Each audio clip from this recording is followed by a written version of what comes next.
100 సార్లు 1000 సార్లు చెప్పినా చెప్పబుద్ధి అయ్యే కథలు కొన్ని ఉంటాయి. ఈ ఒక్క కథ చెప్తా మీకు. పిల్లగాడు, చిన్న పిల్లగాడు, 5 years కిడ్ ఒక బోర్డు చూసి దేవుడు లక్కీ యాపిల్స్ ఇస్తున్నాడంట, ఈ యాపిల్ ఎట్లయినా నేను తీసుకోవాలి అని ఎక్కడ ఇస్తున్నాడో రాసుకుంటాడు. అది వాళ్ళ ఇంటికి 1 kilometer దూరంలో ఇస్తుంటారు. నెక్స్ట్ డే పొద్దున 6 గంటలకు ఇస్తుంటారు. ఏదేమైనా పోయి యాపిల్ తీసుకోవాలని పోతాడు. పొద్దున ఎవరికి చెప్పకుండా పోతే అక్కడ పెద్ద క్యూ ఉంటుంది. దేవుడు పక్కన వీళ్ళు ఉంటారు చూడు, వాళ్ళు ఇస్తారు యాపిల్. డిస్ట్రిబ్యూషన్ స్టార్ట్ చేస్తాడు. ఒక్కొక్క యాపిల్ ఇస్తుంటాడు. పోతుంటాడు 2 గంటలు నిలబడతాడు. కాళ్ళు నొస్తుంటాయి. తన టర్న్ వస్తుంది. అందరు యాపిల్ తీసుకొని వెళ్ళిపోతారు, లక్కీ యాపిల్స్. తన టర్న్ వస్తుంది. తన చెయ్యి ఇట్లా పెడతాడు, యాపిల్ ఇస్తాడు, పుసుకని పుసికిపోతుంది. చేతిలో నుంచి పుసికిపోయి కింద పడుతుంది. 2 గంటలు వెయిట్ చేసినాక యాపిల్ తీసుకుందాం అనుకుంటే టప్పని కింద పడుతుంది. డ్రైనేజ్లో పడి కొట్టుకపోతుంది. ఫ్లోయింగ్ డ్రైనేజ్లో జుప్పని వెళ్ళిపోతుంది. పిచ్చోడైపోతాడు. ఏం చేయాలి అర్థం కాదు. షాక్లు ఇట్లా నిలబడతాడు. వాళ్ళు చెప్తారు, పక్కకు పో, ఎందుకు నిలబడ్డావంటే, సారీ సార్, నా యాపిల్ స్లిప్ అయి పడిపోయింది, ఇంకొక యాపిల్ ఇయ్యి అంటాడు. నీకు ఇంకొక యాపిల్ దొరకది, ఒకటే దొరుకుతుంది.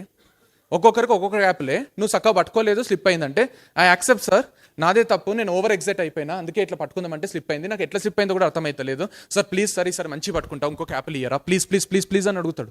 వాళ్ళు చెప్తారు, ఇయ్యమని చెప్తారు. అర్థం కాదు అంటే ఏడుస్తాడు.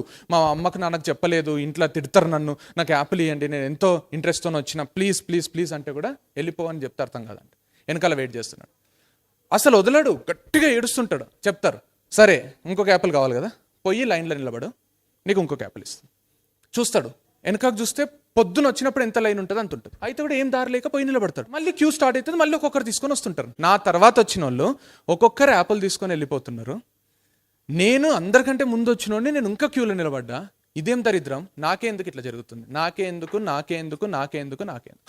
ఒక్కటే క్వశ్చన్, నాకెందుకు. కాళ్ళు ఈడుస్తుంటాడు, నడవనికి చేత కాదు. 2 గంటలు అవుతుంది. ఇంకిద్దరు ముగ్గురు ఉంటారు. చూస్తాడు, దేవుడే యాపిల్స్ ఇస్తుంటాడు. ఎగ్జైట్ గాడే ఏం కాడు, దేవుడిస్తేంది ఎవరిస్తుంది, నా యాపిల్ అయితే పడిపోయిందని ఏడుపు వస్తుంటుంది, కడుపు నొస్తుంటుంది, కాళ్ళు నొస్తుంటాయి, ఆకలి అవుతుంటుంది. కానీ కాన్షియస్ అవుతాడు. 2 చేతులు పెట్టాలి, సరే స్లిప్ కారాదని 2 చేతులు ముందు పెడతాడు. 2 చేతులు ముందు పెడతాడు. దేవుడు యాపిల్ ఇచ్చే ప్రాసెస్లో ఉన్నప్పుడు about to give an apple, టప్ మంది దేవుని అడుగుతాడు. నేను ఎప్పుడు 4 గంటల ముందు వచ్చినా ఎవరిది ఒక్కరిది కూడా యాపిల్ స్లిప్ కాలే చేతుల నుంచి, నాదైంది. నాకెందుకు ఇట్లా జరిగింది, నాకు ఏడుపు వస్తుంది, నా కాళ్ళు నొస్తున్నాయి, నాకు కడుపు నొస్తుంది, నాకెందుకు నా యాపిల్ ఎందుకు స్లిప్ అయింది, అది ఇదని ఏడుస్తుంటాడు. దేవుడు ఇచ్చే యాపిల్ పక్కన పెట్టి పిల్లగాంతో మాట్లాడతాడు.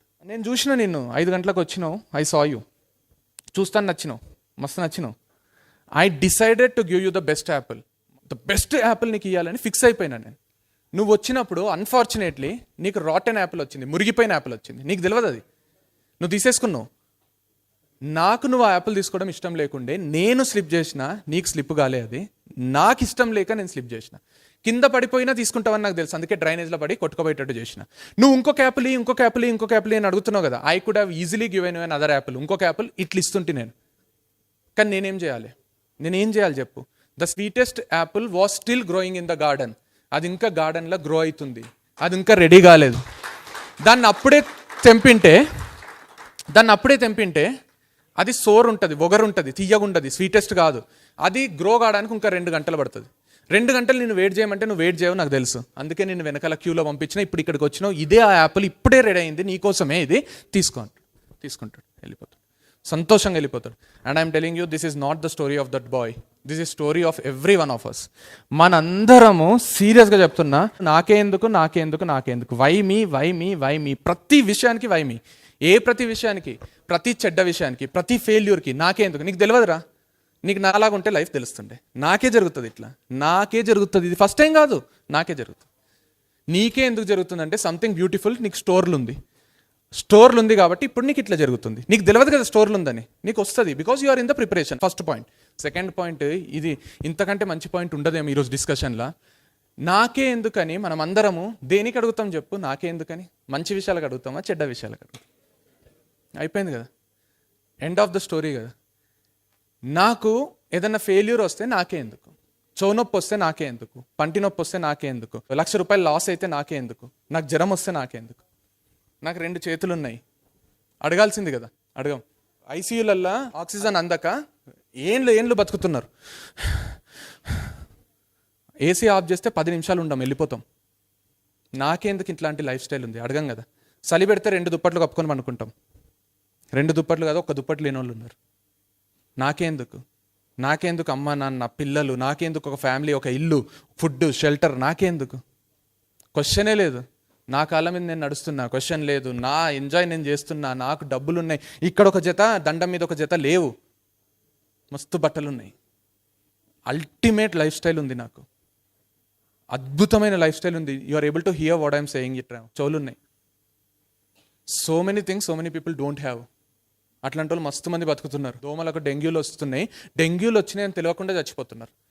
ట్రీట్మెంట్ పక్కన పెట్టు, డెంగ్యూ వచ్చిందని తెలియదు, ఏదో రోగం వచ్చింది అనుకుంటున్నారు, అట్లనే చచ్చిపోతున్నారు. చచ్చిపోయినట్టు కూడా ఎవరికి తెలియదు. అట్లాంటి లైఫ్ స్టైల్లో మనం లేము కదా. మరి అడగాలి కదా, నాకేందుకు ఇంత బ్యూటిఫుల్ లైఫ్ ఇచ్చినావు, నాకేందుకు ఇంత హైలైట్ జీవితం ఇచ్చినావు, నాకేందుకు బాధపడితే బాధపడుతున్నా అని అర్థమయ్యే సెన్సెస్ ఇచ్చినావు. ఆ సెన్స్ లేని వాళ్ళు ఉన్నారు. బాధ తెలవకుండా చచ్చిపో, చిన్న పిల్లలు ఎట్లుంటారో అట్లా ఉంటున్నారు. దేనికి ఏడుస్తున్నామో కూడా అర్థమవుతలే. So the thing here is, అంత బ్యూటిఫుల్ లైఫ్ స్టైల్ ఉన్న మనము నాకే ఎందుకు అని డిప్రెస్ అయిపోయి పిచ్చి పిచ్చిగా చేసుకునే అవసరమా? ఇంత ఏజ్ వచ్చింది, ఇంత తెలివి వచ్చింది, ఇంత మైండ్ బ్లోయింగ్ ఫ్యామిలీ ఉంది మీకు.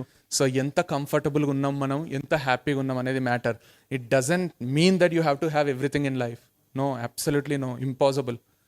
It only means that what you have to respect that, and what you have to be happy with that.